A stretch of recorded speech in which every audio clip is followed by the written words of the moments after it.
안녕하세요. 인덱스학원 조재용 선생입니다. 자, 우리 2학년 친구들하고 두 번째로 영상으로 만나는 시간이죠.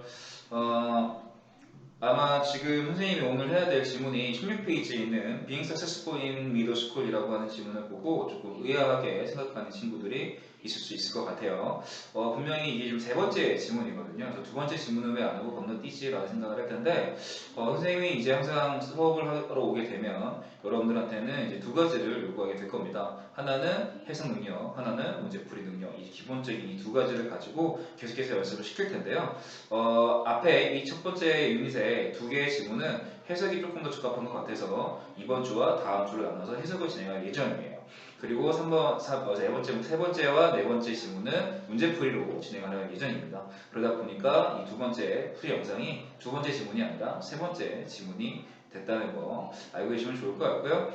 지금 집에서 공부하고 있는 친구들도 학원에 와서 수업을 듣는 친구들처럼 첫 번째 지문은 시간이 된다면 꼭 노트에 해석을 정확하게 해보시기 바랍니다.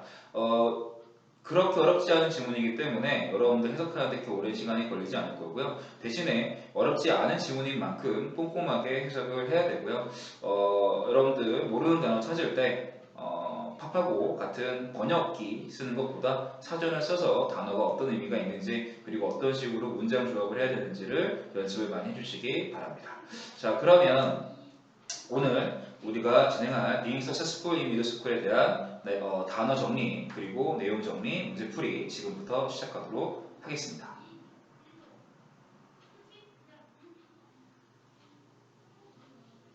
자, 그럼 지금부터 16페이지 Being Successful in Middle School에서 나오는 주요 단어와 표현들 몇 가지 좀 알아보도록 하겠습니다. 자, 첫 번째는 이제 맨 위에 있는 단어죠. Responsibility라는 단어가 나와 있을 거예요. 여러분들 16페이지 New World에 나와 있는 쪽에 보게 되면 맨 위에 있는 단어이기도 합니다. 자, Responsibility라고 하는 거는 명사로 쓰여서 책임감이라는 이제 뜻이고요. 이제 그 옆에 보면은 Responsible이라는 표현도 같이 나와 있을 거예요. 그래서 이게 뒤쪽에 보게 되면 이렇게 끝나는 게 보일 거예요. 그죠? ty로 끝나는 거와 bld로 끝나는 게 보일 텐데 ty로 끝나면 이제 명사화가 되면 전미사고요. 그 다음에 이제 bl이가 붙으면 형용사가 되는 전미사입니다. 그래서 물론 100%다라고 얘기할 수는 없겠지만 대다수가 저런 형태를 이제 띄고 있기 때문에 혹시나 다른 뜻을 모른다고 하더라도 품사를 파악하는 데는 도움이 되겠죠. 자, 그리고 이 be responsible이 형용사를 쓰게 되면 이제 be responsible for라고 해서 뭐뭐에 대한 책임을 지다 라는 수거적 표현이 상당히 중요하기 때문에 이것도 추가적으로 알고 있으면 좋을 것 같아요. 자, 두 번째는 여기 나와 있는 이 frequent라는 단어입니다. 자, frequent라는 단어는 상당히 많이 쓰는데 학생들이 많이 모르고 있는 단어이기도 해요. 그래서 우리 책에 보게 되면 frequent라고 해서 빈번한 형용사의 의미가 나와 있긴 하지만 옆에 보면 명사로서 frequency라고 해서 빈도라는 의미로 또 많이 나오고 있죠. 그래서 이 단어도 잘 기억해 주시기 바랍니다.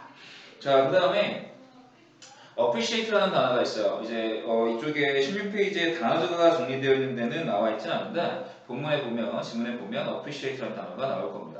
자, appreciate는 일단 여러분들이 이제 감사해 하다, 고마워하다 라는 의미로 일단 알고 있으면 좋을 것 같고요. 여기에서는 약간의 환영하다, 뭔가를 이제 해오면 거기에 대해서 이제 고마워하다 이런 의미가 들어가 있거든요. 나중에 이제 학년이 올라가면 이 appreciate는 뜻이 상당히 여러 개가 있는 다이어입니다. 그래서 일단은 기본적으로 이 단어를 보게 되면 고마워하다, 감사하다 라는 의미로 알고 있으면 좋을 것 같아요. 자, 그 다음에 다른 단어가 cram이라는 단어예요. 그래서 cram은 이제 벼락치기를 하다 라는 동사입니다. 시험이나 뭔가를 시험을 볼 때 그 전날 갑자기 막 공부하는 거를 우리가 벼락치기 한다고 하죠. 그때 쓰는 표현이 바로 cram을 뜻하는 게 됩니다. 자, 그 다음에 나오는 단어가 aim to do라는 표현이에요. 아마 여러분들 요즘에 게임을 조금 하는 친구들은 aim이라는 단어를 처음 들어보는 친구는 없을 거예요. 그죠? 그래서 aim은 뭔가를 조준하다 혹은 뭔가를 목표로 하다 이런 의미가 있거든요. 그래서 aim to do는 무엇 하는 것을 목표로 하다, 뭐뭐 하는 것을 이제 기준으로 하다, 계획을 세우다, 목표로 하다 이런 의미가 되겠습니다. 자, 그 다음에 마지막으로 우리가 짚어볼 단어는 제일 중요한 단어라서 선생님이 제일 마지막에다 썼습니다. 자, participate in이라는 표현이 나오고 있는데요. 이 participate in이라고 하는 거는 뭐뭐에 참여하다, 뭐뭐에 참가하다라는 수거적 표현입니다. 정말로 많이 중요한 표현이고요. 우리가 이걸 한 단어로 쓰게 되면 여기 나와 있는 join 같은 단어로 쓸 수 있지만 또 3개의 단어를 표현한다 그러면 take part in이라는 표현으로 또 대체가 가능한 단어입니다. 이 3가지는 시험에 나올 때는 항상 같이 나오기 때문에 여러분들이 함께 정리해서 기억을 해주면 좋을 것 같아요. 이 16페이지에 있는 지문에서 사실 단어가 조금 더 많이 이슈가 되고 있고요. 문법적인 사항들은 큰 문법적인 사항들은 없다고 보시는 게 좋을 것 같습니다. 충분히 여러분들이 읽으면서 간단하게 해석할 수 있고요. 만약에 해석이 되지 않는 문제점들이 있으면 지문에 밑줄을 쳐놓고 학원에 왔을 때 꼭 선생님한테 질문을 해주시기 바랍니다. 자, 앞에서 이번 16페이지에 나오는 지문의 주요 단어들을 알아봤고요. 지금부터 내용을 간단하게 볼 텐데 우리 앞에 영상에서는 선생님이 각 문단별로 중요한 내용들을 조금 칠판에다가 판서를 해서 설명을 했던 걸로 기억을 하실 거예요. 근데 16페이지 같은 경우는 사실은 내용을 정리할 만한 그런 수준의 지문은 아닌 것 같습니다. 그래서 여러분들 첫 번째 문단과 두 번째 문단, 세 번째 문단, 네 번째 문단, 그리고 마지막으로 다섯 번째 문단으로 좀 촘촘하게 나뉘어져 있는데 간단히 읽어보면 그 내용을 충분히 파악 가능할 거라고 생각이 듭니다. 그래서 이 질문은 구두로 선생님이 간단히 정리를 해줄 거고요. 그리고 바로 문제풀이로 진행하도록 하겠습니다. 첫 번째 질문은 중학교 학생이 되면서 조금 뭔가 이 생활 자체가 어려워지는데 거기에는 많은 책임감도 따르고 그죠? 그리고 또 공부에 과목도 많아지고 그다음에 이제 시험도 좀 너무 자주 있다 이런 얘기를 하면서 이런 것들을 또 이겨낼 수 있는 간단한 방법들이 몇 가지가 있는데 그거를 두 번째 문단에서 이제 얘기를 해주는 거죠. 그래서 여기 보면 준비물을 잘 챙긴다던가 그래서 이런 걸 잘 해오면 선생님이 이제 이뻐해 준다는 내용도 나오고요. 자 그리고 또 수업에 잘 참여하는 것도 필요하고 그 다음에 대답 같은 것도 잘 해야 된다라는 게 나와 있죠. 그리고 수업에 또 흥미도 많이 보여야 된다라는 내용도 나오고 있습니다. 그리고 또 다른 방법으로는 이제 매일 조금씩이라도 공부하는 거 제일 중요한 거죠. 자, 그 다음에 네 번째 패러그래프는 학교 생활 자체를 즐기는 거. 그래서 이걸 하기 위해서 이제 긍정적인 태도를 가지는 것도 이제 목표로 해야 된다는 내용도 나오고 있죠. 그리고 마지막으로 이러한 것들을 잘하면 중학교 생활을 성공적으로 할 수 있을 거다라는 그런 내용입니다. 문법적으로 어려운 지문도 없고요. 여러분들이 단어만 잘 안다 그러면 충분히 해석을 쉽게 할 수 있는 지문이기 때문에 따로 실판에다가 내용 정리를 하지는 않겠습니다. 자, 그러면 바로 문제풀이로 들어가도록 할게요. 자, 1번 문제를 보시게 되면 What is the main topic of this What is the main topic of the passage라는 이제 구문이 나와 있죠. 그래서 메인 토픽이라고 하게 되면 이 글에서 이야기하는 메인 주제, 메인 이야기거리가 중심 이야기거리가 무엇이냐라는 내용인데 우리 지금 이쪽에 보이는 칠판 타이틀에도 있죠. 학교생활, 중학교생활을 성공적으로 합시다라는 내용입니다. 그러면 당연히 메인 토픽은 성공적으로 뭔가를 하자, 성공적인 중학교생활을 하자 이런 게 될 수밖에 없겠죠. 그러면 정답은 쉽게 고를 수가 있는데 자 1번 문제에서 좀 우리가 유의할 점은 뭐냐면 메인 토픽이 나오면 보통은 평서문이나 구다리로 나와서 잠깐 짤막하게 이 표현들을 주는데 여기는 의문문을 줬어요. 그래서 이거에 대한 답변이 바로 정답이 되겠죠. 그래서 실제로 중학교에서 최근에 많이 나오고 있는 문제 패턴이기 때문에 여러분들 이런 문제들을 조금 짜증나게 하거나 그리고 귀찮아서 제대로 풀지 않으면 나중에 또 힘들어지는 경우가 있으니까 이런 문제들을 안 틀릴 수 있도록 준비하는 것도 필요합니다. 하지만 여기서는 그렇게 어렵게 나지 않기 때문에 정답은 2번이라는 거를 바로 알 수가 있겠죠. 왜냐하면 분명히 타이틀에서 successful이라고 하는 거를 메인으로 깔고 있기 때문에 메인을 깔고 있고 그리고 각 보기에서 successful가 연관된 문제는 2번밖에 보기는 2번밖에 없다는 걸 알 수가 있기 때문에 정답은 2번이 될 수가 있겠습니다. 자, 여기에 나와 있는 총 5개의 문제들은 사실은 그렇게 난이도가 있는 문제들은 아니에요. 다만 이 난이도와 중요성은 좀 다르다고 볼 수 있는데 여기서는 난이도보다 중요성을 조금 더 언급할 필요가 있는 것 같아요. 예를 들면 2번 같은 경우는 접속사죠. 많은 학생들이 접사 문제를 어려워합니다. 그리고 또 실수도 많이 하고요. 접사 같은 경우는 우리말과 영어에 대한 차이를 조금 알 필요가 있는데 예를 들면 그러므로라는 말을 이제 예를 들어 볼게요. 우리는 가끔씩 그러므로를 앞에 있는 사항과 뒤에 있는 사항을 이어줄 때 쓴다고 생각할 경우가 있죠. 예를 들면 너 저거 해, 너 이거 해, 그러므로 나는 이걸 할 거야 라는 식으로 가면서 앞에 있는 내용과 뒤에 있는 내용을 이렇게 이어준다라고 생각을 하는데 사실 therefore 같은 경우는 결과를 이야기할 때만 쓰게 되어 있어요. 그래서 이어지는 게 어떻게 보면 당연하겠지만 단순히 이야기를 전개하거나 이어주는 역할을 하는 게 아니라 앞에 있는 모든 내용들을 종합해서 그거에 따른 결과를 이야기할 때 쓰는 접속사입니다. 이런 식으로 접속사를 공부를 할 때는 단순히 의미를 가지고 이게 이거겠지라고 유추하는 게 아니라 정확하게 언제 어떻게 쓰는지를 꼭 공부를 할 필요성이 있으세요. 그래서 이것들을 좀 신경 써주시면 좋을 것 같고요. 자, 이번에는 이제 빈칸 A, B에 들어간 말이 순서대로 바르게 들어간 걸 찌은 걸 찾는 건데 일단 뜻을 좀 확인할 필요가 있겠죠. 첫 번째 at first는 아무래도 처음에 라는 의미가 될 거고 그 다음에 at last라는 표현은 마지막이라는 뜻이 될 겁니다. 자, 이번에 therefore는 마찬가지 아까 선생님이 얘기했었죠. 그러므로 라고 해서 결과를 쓸 때 쓰는 표현이고요. finally는 마침내 라는 표현이기 때문에 마지막에 똑같이 결과를 표현할 때 쓰는 접속사입니다.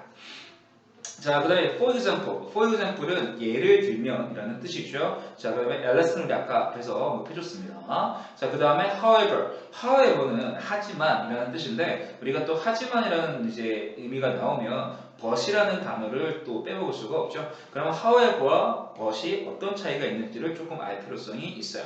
however 같은 경우는 내용과 내용을 통째로 바꿀 때 즉 앞에 있던 내용과 전혀 상관없는 이야기가 다시 나올 때 however를 쓰는 거고요. but 같은 경우는 내용과 내용이 아니라 문장과 문장과의 관계라고 보시면 될 것 같아요. 그래서 앞에 있는 문장과 뒤에 있는 문장의 내용의 의미가 반대될 때만 쓰는 표현이지 이 문장과 문장을 이야기할 때 however를 쓰지는 않습니다. 그래서 그런 표현들 알면 좋을 것 같고요. 자, 5번에 for instance라는 단어가 나오죠. 자, 이 단어도 정말로 많이 쓰는 표현임에도 불구하고 조금만 공부하면 쉬운 단어인데 이걸 좀 쉽게 관광하는 경우가 있습니다. for example이 예를 들면이었잖아요. 같은 의미로 쓰이는 표현입니다. 그래서 for instance도 똑같이 미용어의 예를 들면이라는 의미라는 걸 알고 있으면 좋을 것 같고요. 자, finally 아까 우리 언급했었죠. 자, 그러면 A와 B에 들어간 말이 순서대로 바르게 짝지어진 건데 A라고 하는 경우는 지금 보게 되면 많은 책임감, 초등학교에는 없었던 많은 책임감들이 따릅니다 라고 하면서 공부할 과목도 늘어나고 시험도 자주 봐야 되고 이런 이제 표현들이 나와 있죠. 그러면 예를 들면이 가장 적합할 거예요. 자, 그리고 나서 마지막 B에 보게 되면 두 번째 문단과 세 번째 문단은 학교에서 어떻게 하면 중학교 생활을 잘할 수 있는지에 대한 이야기가 계속해서 언급이 됐었잖아요. 그리고 나서 You should try to enjoy school. 자, 똑같은 방법인데 이게 마지막으로 나오는 방법이었어요. 그러면 마지막으로는 표현이 나와야 되기 때문에 finally가 나오는 게 맞습니다. 정답은 5번이 되겠네요. 자, 그 다음에 3번 문제를 보도록 할 텐데 자, 3번 같은 문제들을 어려워하는 친구들을 종종 볼 때가 있습니다. 자, 이런 3번 같은 문제들을 좀 어려워하는 친구들의 공통점은 단어를 공부를 할 때 품사에 대한 인식이 많이 떨어져요. 그러니까 예를 들면 내가 지금 공부하는 단어가 예를 들면 sad다. sad라는 단어가 있어요. 그죠? sad는 우리가 슬픔이라는 의미로 들어가잖아요. 근데 사실 이제 수업 시간에 물어보면 슬프다라고 알고 있는 경우에 이제 슬프다라고 알고 있는 학생들도 상당히 많습니다. 그래서 이 형용사인지 동사인지 모르는 상태에서 변화가 들어가게 되면 당연히 더 헷갈릴 수밖에 없겠죠. 그래서 이런 표현을 할 때는 품사에 대한 공부를 조금 더 해줬으면 하는 바람이 있고요. 자, 지금 success라고 하는 거는 명사고요. successful은 이제 그 명사 뒤에 FUL을 붙여서 형용사를 만든 케이스라고 보시면 될 것 같아요. 자, 그래서 스트레스도 우리가 스트레스 받는 할 때 stressful이라는 표현을 쓰죠. 이거는 이제 금방 언급한 successful과 같은 관계성을 가지고 있고요. 자, 우리 beauty도 아름다움을 뜻합니다. 그래서 beautiful하게 되면 아름다움이 되죠. 똑같은 관계성이죠. 자, forget은 잊어버리다라는 동사죠. 거기에 FA를 붙으면서 forgetful 하게 되면 이제 이거는 건망증이 있는, 잘 잊어버리는 이런 의미가 되겠습니다. 자, 치어는 힘을 나게 하다 혹은 힘을 돋돋게 하다. 그래서 여러분들 치어리딩 할 때 하는 그런 단어를 쓰죠. 그래서 치어인데 여기도 마찬가지로 치어는 응원이라는 명사의 뜻도 있거든요. 그래서 치어풀하게 되면 응원을 하는, 발랄한 힘을 주는, 힘을 강하게 하는, 신나게 하는 이런 의미가 되겠습니다. 자, 근데 앵거가 있어요. 여러분들 앵거 하면 다 알 겁니다. 화를 뜻하죠. 근데 화가 나는 할 때 우리는 angerful이라는 표현을 쓰지 않죠. 그냥 나는 화났습니다 할 때 우리는 I am angry라는 표현을 쓰죠. 그래서 anger는 angerful이 아니라 그냥 우리가 알고 있는 angry가 되어야만 합니다. 그래서 1번부터 4번까지는 success와 successful 같은 관계성을 띠고 있죠. 의미적인 게 아니라 형태의 변화를 이야기를 하는 거예요. 자, 하지만 5번 같은 경우는 형태적인 변화가 차이가 있기 때문에 정답은 5번이 되겠습니다. 자, 4번은 조금 중요한데요. 4번 문제를 풀 수 있는 방법은 좀 여러 가지가 있다고 얘기해 줄 수 있을 것 같아요. 하나는 그냥 여러분들이 자주 하는 해석을 하는 방법도 있을 거고, 아니면 이제 동사의 형태를 비교해서 푸는 방법, 그리고 문법적으로 정확히 알고 있어서 이거를 판단할 수 있는 방법, 이게 세 가지 정도가 있을 것 같은데 요거는 조금 깊게 이야기를 해보도록 하겠습니다. 자, 일단 여러분들은 공부를 하면서 이런 것들을 들어본 적이 있을 거예요. 특정 부사절이 왔을 때 현재가 미래를 대신한다 라는 이제 말을 들은 기억이 있을 거라고 생각이 드는데, 아마 선생님 생각에 현재가 미래를 대신한다 라는 말이 그냥 들을 때는 대충 이렇게 쓰이는 거야 라고 이해할지 모르겠지만, 문제를 풀 때는 정확하게 뭐를 파악해야 되는지는 잘 모를 것 같다는 생각이 들어요. 그래서 그거를 조금 더 눈에 보이게 다시 한번 재정비를 한번 해볼 건데요. 자, 긍정기가 올라오네요. 자, if, 즉 if가 만약 뭐뭐라면 이라는 의미로 쓰이고, 그 다음에 when이 뭐뭐 할 때, 뭐뭐 할 때입니다. 뭐뭐 할 때로 쓰일 때, 이 if와 when이 이런 의미로 쓰일 때 if와 when을 포함하고 있는 문장이죠. 포함하고 있는 문장에서는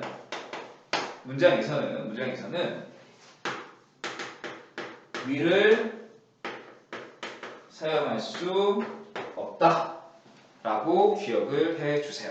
그러니까 if가 만약으로 쓰이거나 when이 뭐뭐 할 때 라고 쓰였을 때 will을 쓸 수 있냐 없느냐 라고 물어본다면 일단 will을 쓸 수 없다 라고 일단 기억을 해주시면 좋을 것 같습니다.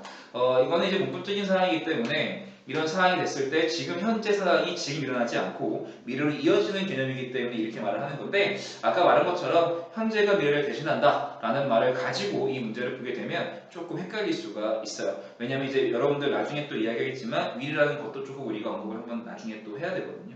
그래서 일단 여기서는 if나 when이 이런 의미, 즉 만약과 뭐 할 때라는 의미가 들어온다 그러면 절대로 will을 쓸 수 없다라는 거 하나만 일단은 기억해 주시면 좋을 것 같습니다. 자, 그러면 요것만 일단 알고 있다고 하면, 자, 문제 보기를 좀 볼게요. 자, 1번은 일단 가능해진 거죠. 왜냐면 if가 문장 맨 앞에 오면 이거는 무조건 만약 뭐뭐 하면으로 해석이 됩니다. 그래서 1번은 가능해져요. 2번도 일단은 가능한 상태가 되겠죠. 자, 3번은 될 수가 없고 5번도 될 수가 없고 4번은 조동사 개념이기 때문에 이것도 일단 올 수가 없는 상황이 됩니다. 그러면 1번과 2번이 되는데, 자, 여기 A가 들어가는 문장들 좀 보도록 할게요. 자, 마지막 문단에 있고요. 마지막 A, 인struction A 다음에 Your life as a middle school student will be success라는 표현이 나와 있죠. 자, 이 문장에서 여러분들 빨리 지금 동사를 찾아보시기 바랍니다. 자, 그러면 뒤에 있는 문장에서 Your life as a middle school student will be success라는 표현에서 동사는 will이 되겠죠. 자, will에다 동그라미를 쳐볼게요. 아까 선생님이 will에 대한 이야기를 좀 할 필요가 있다고 이야기를 했잖아요. 자, 우리가 will이라는 단어를 써놓고 선생님이 자, will은 무슨 시제입니까? 라고 하면 여러분들은 대다수 미래입니다 라고 이야기를 할 거예요. 자, 그럼 선생님이 질문 하나 할 텐데, 그럼 우리가 will의 과거형을 얘기하면 자연스럽게 would를 이야기하게 되죠. 우리는 이거를 과거형이라고 부르죠.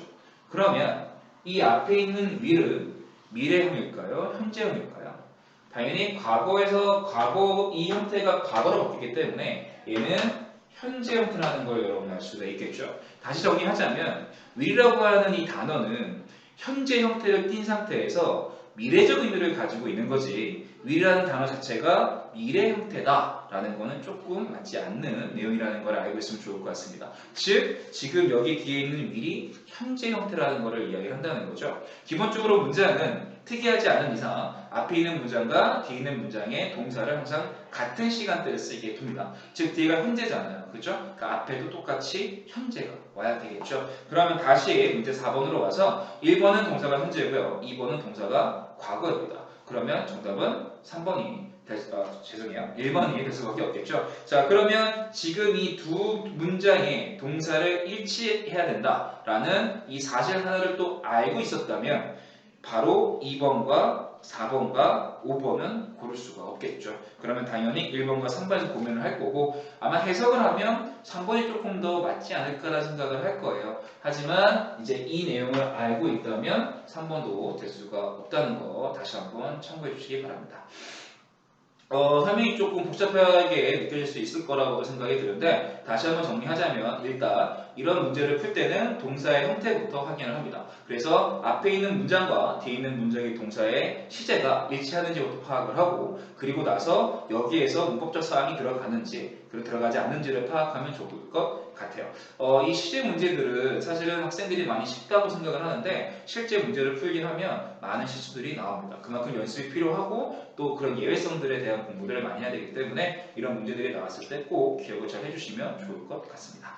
자, 마지막 5번 문제입니다. 마지막 5번 문제는 주어진 질문에 대한 답을 영어로 쓰는 거죠. 그래서 in order to avoid all night cramming for tests, what do you have to do? 라는 표현이 있어요. 그래서 시험을 위해서 벼락치기 하는 것을 피하기 위해서 당신은 무엇을 해야 됩니까? 라는 내용인데 아까 선생님이 구두로 내용들을 추적하면서 어떻게 중학교 생활을 잘할까 한다고 했을 때 밑에서 하나 둘 세 번째 문단이죠. 세 번째 문단에서 매일 공부하는 거라는 표현이 나올 겁니다. 그래서 지문을 잘 읽었다면 이거를 고르는 거는 그렇게 어렵지 않았을 거라고 생각이 들어요.